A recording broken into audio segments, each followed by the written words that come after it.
Good morning, students. Today we are going to discuss about Unit 3rd, Chapter 9, International Trade. Book is Fundamentals of Human Geography, text book जो 12th class की आपकी। तो last class में हम ये chapter का काफी part discuss कर चुके थे, उसी को आगे डिस्कस करते हुए जो पीपीटी के थ्रू आपको कुछ गूगल से फोटो अरेंज करके ऐड करके आपके लिए कंटेंट तैयार किया गया है। तो इसमें सबसे पहले जब हम लास्ट लेक्चर वीडियो के अंदर डिस्कस कर चुके थे, वो डिस्कस कर चुके थे हम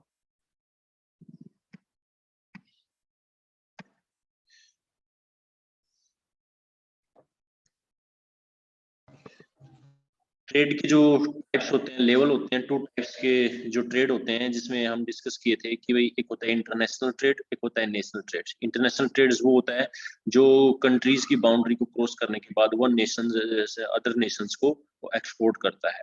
और नेशनल ट्रेड वो होते हैं जहां पर आप जैसे हरियाणा यूपी को या यूपी महाराष्ट्र को कोई प्रोडक्ट एक्सपोर्ट इंपोर्ट करता है, तो वो प्रोडक्ट जब यहाँ से वहां जाता है तो उसको हम नेशनल ट्रेड बोलेंगे, और जब वो प्रोडक्ट एक कंट्री को दूसरी कंट्री की तरफ जाता है तो उसको इंटरनेशनल बोलेंगे। तो टू टाइप से था, वहीं पर बार्टर सिस्टम डिस्कस कर चुके थे।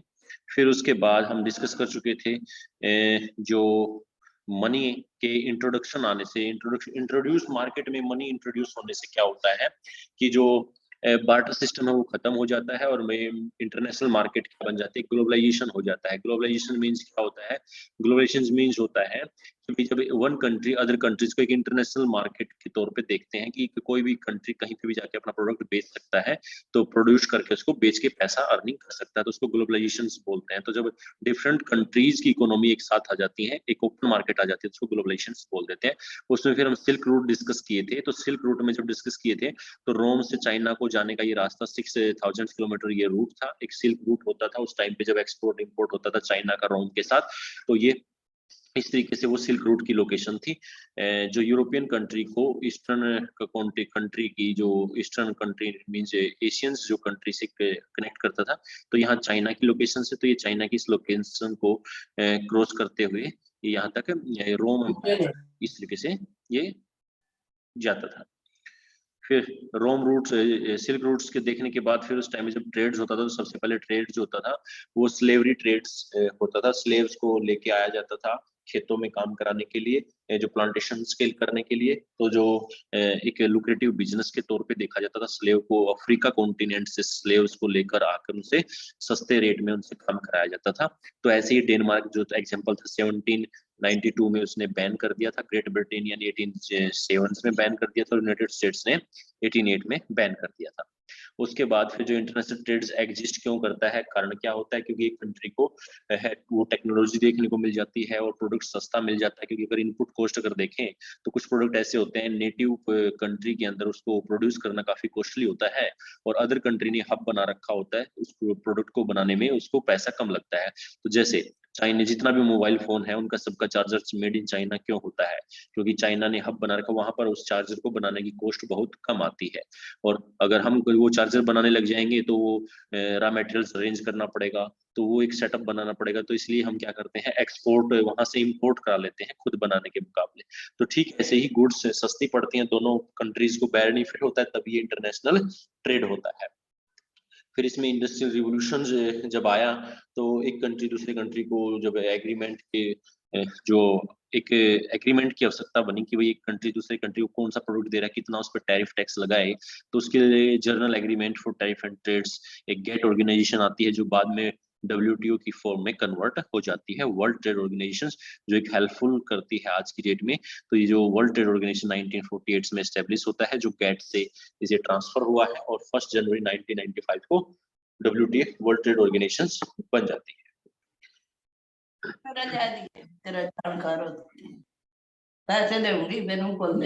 फिर उसके बाद types of international trade.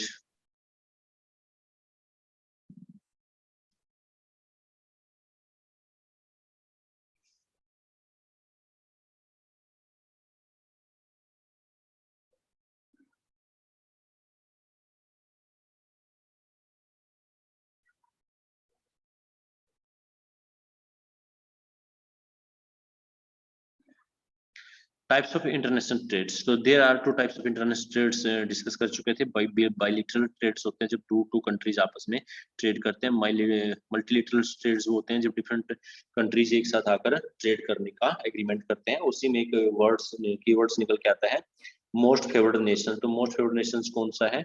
NF, जो MNF वो है जो एक कंट्री दूसरी कंट्री को काफी रियायतें दे देता है, टैरिफ टैक्स जो है इक्वल टर्म्स रख देता है उनके लिए कि टैक्स ज्यादा नहीं लगाया जाएगा एक दूसरे के ऊपर, तो ऐसे उसको मोस्ट फेवर्ड नेशन का दर्जा दिया जाता है।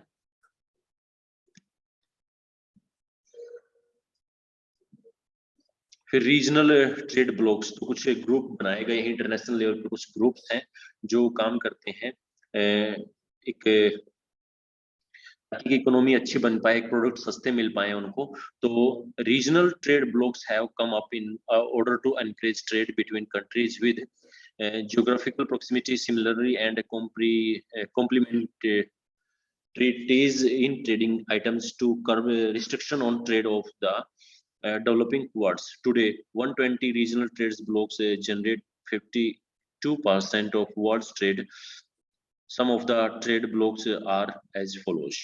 तो आज की डेट में अगर हम बात करें 120 रीजनल ट्रेड ब्लॉक्स हैं जो ग्रुप बनाए गए हैं, जो कंट्री क्या करते हैं आपस में ग्रुप बनाकर आपस में ट्रेड करते हैं और एक दूसरे के लिए जो है टैक्स में रियायत दे देते हैं या एक एग्रीमेंट कर लेते हैं कि इस ग्रुप को आगे बढ़ाने के लिए वो गुड्स को सिलेक्ट भी कर लेते हैं कि कौन सा कंट्री कौन सी गुड्स का प्रोडक्शन करेगा, तो which goods should be produced by which countries.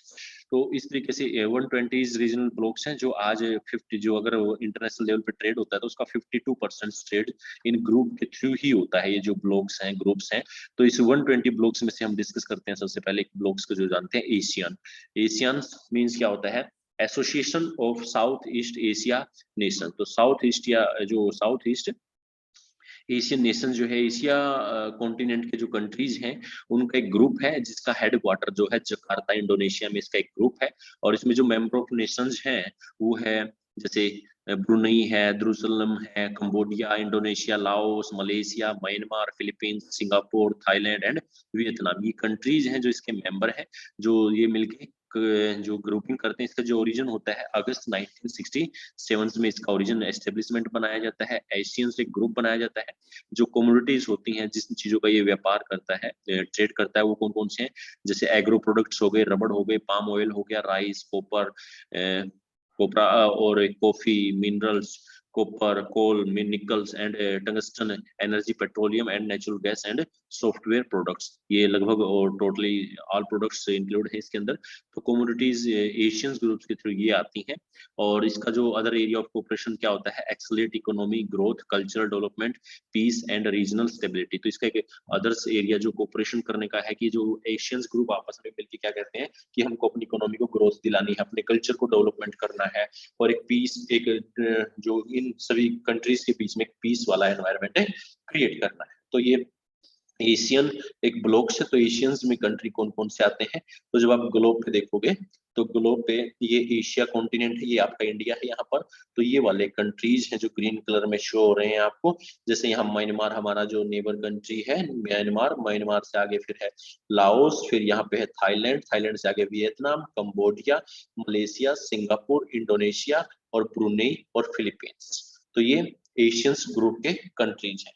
Second blocks की जब हम बात करते हैं तो सेकंड ब्लॉक्स आता है कॉमनवेल्थ ऑफ इंडिपेंडेंट स्टेट्स। तो सेकंड ब्लॉक है CIS है जिसका जो हेडक्वार्टर है वो मिन्स्क बेलारूस में है। और इसमें जो मेंबर्स ऑफ कंट्रीज हैं Armenia, Azerbaijan, Belarus, Georgia, Kazakhstan, Kyrgyzstan, Moldova, Russia, Tajikistan, Turkmenistan, Ukraine and Uzbekistan. तो ये मेंबर ऑफ कंट्रीज है। ओरिजिन इसका अभी डिफाइन नहीं है।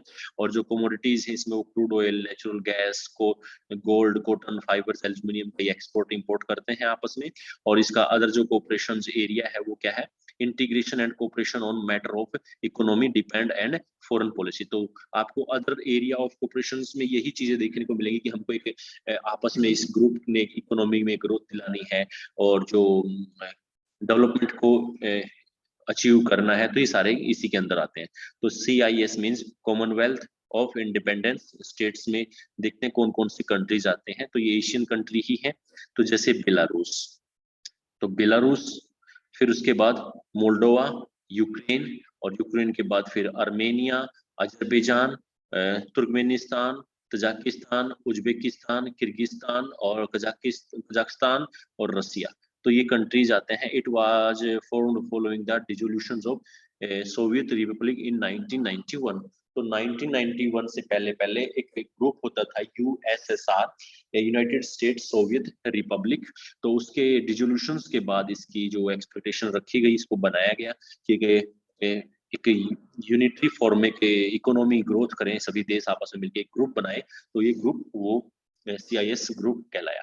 फिर उसके बाद नेक्स्ट ब्लॉक्स में देखते हैं EU, यूरोपियन यूनियन जो देखते हैं, तो उसमें जो हेडक्वार्टर है इसका ब्रुसेल्स में है। बेल्जियम कंट्री आप जाने थे, जब बेल्जियम कंट्री को आप ट्रांसपोर्ट के मामले में भी देख चुके हैं, जहां पर जो है रेल डेंसिटी मैक्सिमम देखने को मिली थी आपको बेल्जियम यूरोपियन कंट्रीज के अंदर। तो इसमें मेंबर ऑफ कंट्रीज कौन कौन से हैं? Austria, Belgium, Bulgaria, Croatia, Cyprus, चेक Republic, Denmark, Estonia, Finland, France, Germany, Greece, Hungary, Ireland, Italy, Latvia, Lithuania, Luxembourg, Malta, Poland, Portugal, Romania, Slovakia, Slovenia, Spain, Sweden, Netherlands and United Kingdom UK। तो इन सबको मिला के बनता है EU, European Union. तो Europe के अंदर जो कंट्रीज है उनका एक यूनियन बनाया गया है इकोनॉमिक पर्पज के लिए। और जो ओरिजिन है इसका इकोनॉमिक यूनियन जो बनाया गया है 1957 में, फिर EU जो बनाया गया 1992 में कन्वर्ट किया गया। और इसकी जो कम्युनिटी है agro products, minerals, chemical, woods, paper, transport vehicle, optical instrument, clocks, works of arts and antiques. तो ये एक जो इसकी कम्युनिटीज हैं जिनके थ्रू ये ट्रेड करेगा। और फिर इसके बाद जो एरिया ऑफ अदर कोऑपरेशन है इसका single market with single currency. तो इसका जो मेन कोऑपरेशन है कि हम एक ही करेंसी है जिसमें सभी देश जो है ना एक ही करेंसी में ट्रेड करेंगे और एक ही मार्केट को मान के चलेंगे कि हमारी एक ही मार्केट है, तो उसी में हम अपना प्रोडक्शन करेंगे और उसी में हम अपना सेल आउट करेंगे प्रोडक्ट को और एक ही करेंसी को अडॉप्ट करेंगे।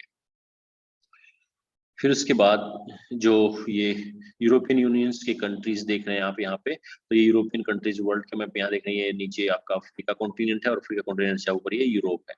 तो यूरोप में Sweden, Latvia, Estonia, Lithuania, Poland, चेक Republic, Slovakia, Hungary, Romania, Bulgaria, Slovenia, Austria और Luxembourg, Belgium, Germany, Netherlands, France, Italy, Spain, पुर्तगाल, आयरलैंड। तो ये कंट्रीज, और इधर ये साइप्रस और इधर ये माल्टा, नीचे इटली के नीचे माल्टा। तो इस ग्रुप ऑफ कंट्रीज को बोलते हैं यूरोपियन यूनियन। तो ये भी एक ट्रेड के लिए पर्पज से ग्रुप बनाया गया है। तो नेक्स्ट ब्लॉक्स है जो Latin America integration association, Latin American integration. तो इसका जो हेडक्वार्टर है वो उरुग्वे में है। मोंटेवीडियो लोकेशन है उरुग्वे की, तो वहां पर इसका हेडक्वार्टर है। और इसमें जो कंट्रीज है मेंबर ऑफ नेशंस हैं वो है Argentina, Bolivia, Brazil, Colombia, Ecuador, Mexico, Paraguay, Peru, Uruguay and Venezuela. तो जो ये लोकेशंस देखेंगे आप तो ये कंट्रीज देखने को मिलेंगे आपको। टोटली जो कंट्रीज हैं आपके साउथ अमेरिका की कंट्री है Argentina, Bolivia, Uruguay, Brazil, Peru, Ecuador, Colombia, Venezuela. तो ये कंट्रीज मिलके एक जो है लैटिन अमेरिका का ग्रुप बनाते हैं। इसके बाद नेक्स्ट ब्लॉक्स में आता है नाफ्टा। तो नाफ्टा मीन्स क्या होता है? North American free trade association. NAFTA means north American free trade association.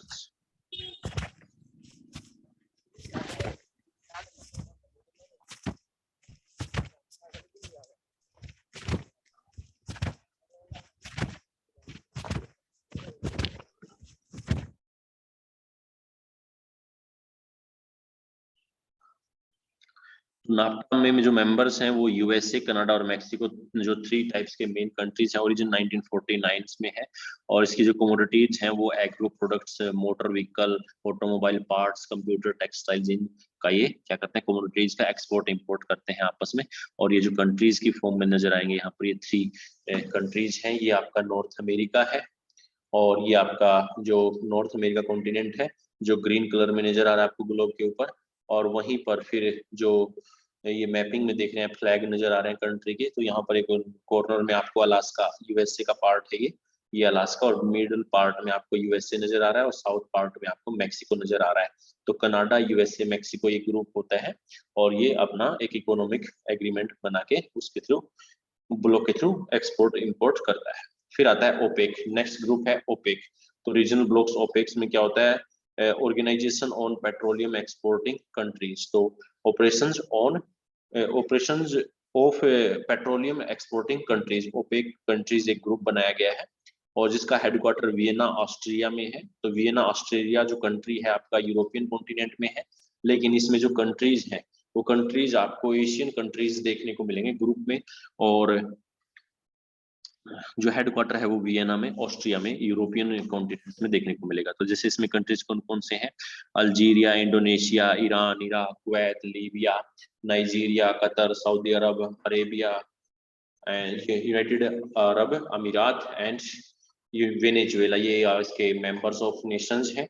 और इसके बाद फिर एस्टेब्लिशमेंट जो होता है इसका बगदाद इराक में होता है इसका एस्टेब्लिशमेंट, लेकिन फिर इसको जो शिफ्ट किया जाता है वियना ऑस्ट्रिया के अंदर इसका हेडक्वार्टर शिफ्ट किया जाता है। और जो कमोडिटी है इसका मेन कमोडिटी क्या है, क्रूड ऑयल, पेट्रोलियम जो है ना वो प्रोडक्ट है जिसको ये एक्सपोर्ट इंपोर्ट करते हैं आपस में अदर कंट्री के साथ जब असाइनमेंट करते हैं या कोई एग्रीमेंट करते हैं तो इन ग्रुप के टर्म एंड कंडीशंस को फॉलो करना पड़ता है। Coordinate and unify petroleum policies ये आपस में मिलकर डिसाइड करते हैं। तो इसमें जो वर्ल्ड के ओपेक मेंबर्स को देख सकते हैं आप, कुछ साउथ अमेरिका के जैसे इक्वेडोर हो गया, वेनेजुएला, तो जैसे टू टाइप्स के कंट्रीज आपको साउथ अमेरिकन कॉन्टिनेंट्स कंट्री से नजर आते हैं, कॉन्टिनेंट से नजर आते हैं, और बाकी अफ्रीकन और अरब जो एशिया से Qatar, Iran, Saudi Arab, Kuwait, Iraq, ये एशियन कंट्री हो गए। Algeria, Libya, Nigeria, Republic of Congo, Gabon, Angola, ये कंट्रीज किसके ग्रुप हो गए, ये अफ्रीकन कॉन्टिनेंट्स के ग्रुप हो गए।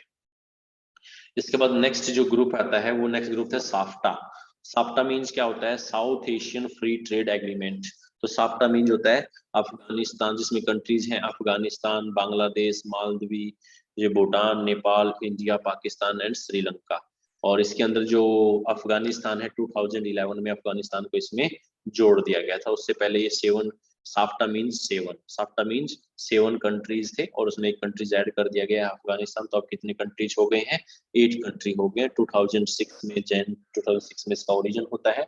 और इसका जो मेन मोटिव होता है वो होता है reduce traffic of tariffs on inter regional trade. तो जो इन कंट्रीज के बीच में आपस में जो ट्रेड होता है उसके ऊपर टैरिफ्स को कम करना होता है, ये इसका मेन जो है मोटो होता है।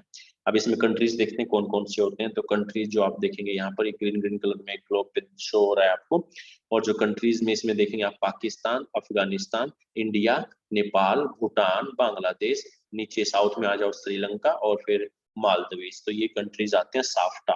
तो साफ्टा भी एक ग्रुप है एशियन कंट्रीज के अंदर, इंडिया उसका एक पार्ट है। वो भी अपनी इकोनॉमी के जो ट्रेड को बैलेंस ऑफ ट्रेड रखने के लिए एग्रीमेंट आपस में करते रहते हैं। फिर इसके बाद आता है जो इंटरनेशनल ट्रेड्स के मेरिट डीमेरिट्स भी होते हैं। वही हम इंटरनेशनल ट्रेड जो करते हैं एक देश से दूसरे देश से सामान लेते रहते हैं, तो उसके कुछ फायदे भी होते हैं, कुछ नुकसान भी होते हैं। तो जो मेरिट्स होती हैं, मेरिट्स ऑफ इंटरनेशनल ट्रेड्स क्या होती है, international trade is a beneficial if it promotes regional specialization, higher level of production, better standard of living, worldwide availability of goods and services, equalization of price and wages, and diffusion of knowledge and culture। तो ये कुछ merits होती हैं international trades की। वहीं demerits भी होती हैं।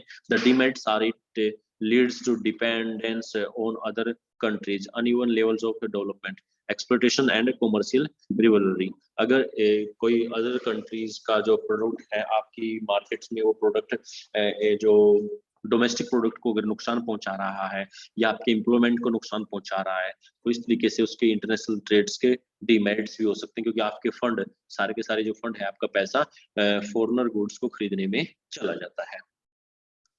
फिर उसके बाद जो गेटवे ऑफ इंटरनेशनल ट्रेड्स होते हैं कि भी जो इंटरनेशनल ट्रेड हम करते हैं वो किस तरीके से होते हैं, तो वो इंटरनेशनल ट्रेड्स के गेटवे ऑफ टू टाइप्स से देखते हैं, हार्बर्स होता है, पोर्ट्स होता है, are the chief gateway of international trade. These ports facility the passage of cargoes and travels as well as provide facility for docking, loading, unloading and storage। तो जो ports और harbors होते हैं जहां पर आप देखते हैं कंटेनर में काफी सारा जो गुड्स है वो पैक होके रखा जाता है, तो वहां पर जो उसको सीप यार्ड में रखा जाता है और सीप के थ्रू उसको वो एक इंटरनेशनल सी रूट्स के थ्रू, जैसे लास्ट क्लास में हम सी रूट्स डिस्कस किए थे, तो वो इनलैंड सी रूट्स भी होते हैं और आउटलैंड सी रूट्स भी होते हैं। तो उसमें डिफरेंट डिफरेंट लोकेशन जैसे अटलांटिक ओशियन, इंडियन ओशियंस, तो उन ओशियंस के थ्रू उनका एक रूट्स होता है, उस रूट्स के थ्रू ये ट्रेड होता है। अब जो पोर्ट्स होते हैं वो पोर्ट्स कितने टाइप्स के होते हैं, यहाँ पर टाइप्स ऑफ पोर्ट्स जो 3 टाइप्स में देखे गए हैं। एक होता है industrial ports, the port that handle bulk cargo like grain और oil, chemical are called industrial ports. तो कुछ इंडस्ट्रियल पोर्ट्स होते हैं जहां रॉ मटेरियल्स को फिनिश गुड में कन्वर्ट करके फिर उसको वहां तक पहुंचाया जाता है, या उसके नियर अबाउट जब क्या होता है जो एक मार्केट होती है तो उस प्रोडक्ट को उसको बोलते हैं इंडस्ट्रियल पोर्ट्स। फिर होते हैं कॉमर्शियल पोर्ट्स। कॉमर्शियल पोर्ट्स कौन से होते हैं? Ports handling product manufactured goods passenger are commercially ports। तो जो पैक्ड गुड प्रोडक्ट्स जो जहां पे आप ज्यादा देखने को मिलता है उसको कॉमर्शियल पोर्ट्स के रूप में जाना जाता है। फिर आता है कॉम्प्रिहेंसिव पोर्ट्स। तो कॉम्प्रिहेंसिव प्रोडक्ट्स जो होता है, ports that handle bulk and journal cargo in large volume are called comprehensive ports। Most of the world's great ports are classified as comprehensive ports। तो comprehensive ports से लगभग जो आप commercial और इंडस्ट्रियल पोर्ट से इंक्लूड होके ही बनता है, जहां पर आपका जो बल्क ऑफ जनरल कार्गोज की वैल्यूम क्या हो जाती है, बढ़ जाती है, तो उसको कॉम्प्रिहेंसिव पोर्ट्स बोल देते हैं। तो पोर्ट्स के भी जो टू टाइप्स होते हैं लोकेशन के हिसाब से, एक होता है inland ports. Inland ports means वो होता है जो रिवर्स के अंदर हो, जहां से रिवर्स के अंदर एक काफी सारा जो लार्जेस्ट एरिया अगर आपको देखने को मिले, तो उसमें अगर शिप यार्ड आते हो तो उसको इनलैंड पोर्ट्स बोलते हैं। और आउटलैंड पोर्ट्स से पोर्ट उनको बोलते हैं जो कोस्टल बाउंड्री के बिल्कुल ऊपर होते हैं, ओशियंस के ऊपर होते हैं, जहां पर शिप यार्ड आके रुकते हैं ओशियंस में या सी में, तो उसको आउट पोर्ट्स बोलते हैं। तो इन पोर्ट्स का एक एग्जांपल है वो राइन रिवर्स हम डिस्कस किए थे। तो राइन रिवर्स का जो मानहेम एक पोर्ट है जो राइन रिवर में है। राइन रिवर पढ़े थे हम, यूरोपियन कॉन्टिनेंट्स के अंदर पढ़े थे, तो उसको वो एक एग्जांपल है। या जैसे कलकत्ता का जो सी पोर्ट है इंडिया में, कलकत्ता सी पोर्ट एक एग्जांपल है, इनलैंड सी पोर्ट का एग्जांपल है, क्योंकि वो जो हुगली रिवर्स के अंदर है। फिर outport. Outport is a deep waters built away from the actual ports and surviving big ship are called outports. Athens and its outport Piraeus in Greece. Greece के अंदर एथेंस और प्यूरियस जो पोर्ट्स हैं वो आउट पोर्ट्स के example है। इसी पर फिर यहाँ पर जो पोर्ट्स के टाइप्स होते हैं, किस लिए कैसे उसको station types of ports on the basis of specialisation function. जब एक पोर्ट्स होता है उस पोर्ट्स की कुछ स्पेशलाइजेशन होती है, कुछ स्पेशल फीचर होते हैं, और उन फीचर की वजह से उनको डिफरेंट डिफरेंट नेम से जाना जाता है। जैसे ऑयल पोर्ट्स, तो ports that deal in the processing and shipping of oil are known as oil field, जो oil ports, these are tanker ports like Tripoli in Lebanon। Lebanon country के अंदर एक त्रिपोली एक जो पोर्ट है वो refinery ports है, और जो एक ऑयल प्रोडक्शन वहां से होके उसमें एक्सपोर्ट होता है उसके थ्रू, तो उसको ऑयल जो है पोर्ट्स के तौर पे जानते हैं। फिर एक ports like Ebden. Ebden gulf of Persia के अंदर एक पोर्ट है एबडन, तो वो एक रिफाइनरी पोर्ट्स भी कहलाता है। Ports of call. Ports of call किसको कहते हैं? Ports which originally developed as a calling points on the main sea routes where ship using to anchor for refueling, watering and taking foods items are called ports of call। Ports of call. Ports of call means क्या होता है भाई, जब एक लंबा सी root होता है तो आपको पता है कि उस जैसे एशिया से यूरोपियन कॉन्टिनेंट्स की तरफ जाते हुए काफी सारा लॉन्ग रूट बन जाता है, तो उसमें बीच में फ्यूल की भी जरूरत पड़ती है, पानी की भी जरूरत पड़ती है, और जो खाने की भी जरूरत पड़ती है। तो ऐसे कोई बीच में एक पॉइंट बना दिया जाता है जहां से आने जाने वाले जहाजों को ये सारी सुविधाएं मिलती हैं, तो उसको पोर्ट ऑफ कॉल बोल देते हैं। जैसे पैसिफिक ओशियंस में नॉर्थ अमेरिका के साउथ पार्ट में एक होनोलुलु तो होनोलुलु जो पोर्ट है वो एक ऐसा आइलैंड है जहां पर ये सी पोर्ट्स उसी आइलैंड्स के थ्रू होते हुए जाते हैं। तो वहां पर ये सारी जो सुविधाएं हैं जैसे एंकर फॉर रिफ्यूलिंग है, वाटरिंग है, टेकिंग फूड्स आइटम्स हैं, तो ये सारी फैसिलिटी वहां मिलती है, इसलिए इसको पोर्ट्स ऑफ कॉल कहते हैं। फिर आता है पैकेज स्टेशन। पैकेज स्टेशन क्या होता है? Also known as ferry ports. These are exclusively concerned with the transportation of passenger and mail across water bodies covering short distance। तो जो शॉर्ट डिस्टेंसिंग की जो मेल है, जो इंफॉर्मेशन है एक तरफ से दूसरी तरफ भेजने के लिए जो यूज किए जाते हैं उनको पैकेट स्टेशंस कहा जाता है। फिर आता है एंट्री पोर्ट्स। तो एंट्री पोर्ट्स कौन से होते हैं भाई? These are collection centres where the goods are brought from different countries for export, जैसे like a Singapore is an entry port for Asia. तो एंट्री पोर्ट कुछ जो सी होते हैं भाई जहां पर डिफरेंट कंट्री से जो है प्रोडक्ट को लेकर आया जाता है और वहां पर वो जमा किया जाता है और वहीं से वो एक्सपोर्ट इंपोर्ट किया जाता है। तो जैसे सिंगापुर है, तो सिंगापुर में आप देखेंगे काफी सारा इलेक्ट्रॉनिक प्रोडक्ट आपको काफी सस्ता मिलता है। तो डिफरेंट कंट्री से जो इलेक्ट्रॉनिक प्रोडक्ट लाकर वहां दिए जाते हैं तो वहां से परचेज करके आने में काफी सस्ता पड़ता है। फिर आता है naval ports. This ports serve warship and have repair workshops for them. तो लाइक एग्जांपल जो है आपका कोची, कारवार इन इंडिया। तो ये सी पोर्ट्स हैं डिफरेंट टाइप्स के। ये चैप्टर आपका जो कंप्लीट हो चुका है। Now the completion of this chapter, unit 3 chapter 9 international trades. तो आप सभी स्टूडेंट से फेयर नोटबुक मेंटेन कर रहे होंगे। तो आज टॉपिक कंप्लीट हो गया है, तो फेयर नोटबुक भी आपकी कंप्लीट हो जानी चाहिए। और इसके बाद फिर एक चैप्टर और बचता है आपका इंटरनेशनल ट्रेड्स, जो सेकंड बुक्स के अंदर है, उसको नेक्स्ट वीडियो में या नेक्स्ट क्लास में डिस्कस करेंगे। तो आज का होमवर्क जो है आपका फेयर नोटबुक कंप्लीट हो जानी चाहिए। और जो एमसीक्यूज हैं, जो एक्सरसाइज हैं, उसको भी सोल्व करके देखिएगा साथ में। और जैसे ये जो हमारे टॉपिक कंप्लीट हो जाते हैं तो उसके बाद एक आपका एक रिवीजन सेशन चलेगा। रिवीजन क्लासेस दोबारा से यही चैप्टर आपको डिस्कस किए जाएंगे और जो एक्सरसाइज में जो एमसीक्यूज हैं या जो शॉर्ट टाइप्स के जो क्वेश्चंस हैं उनको आपसे टेस्ट लिया जाएगा, उनको कराया जाएगा। तो thanks for watching this video. Have a nice day.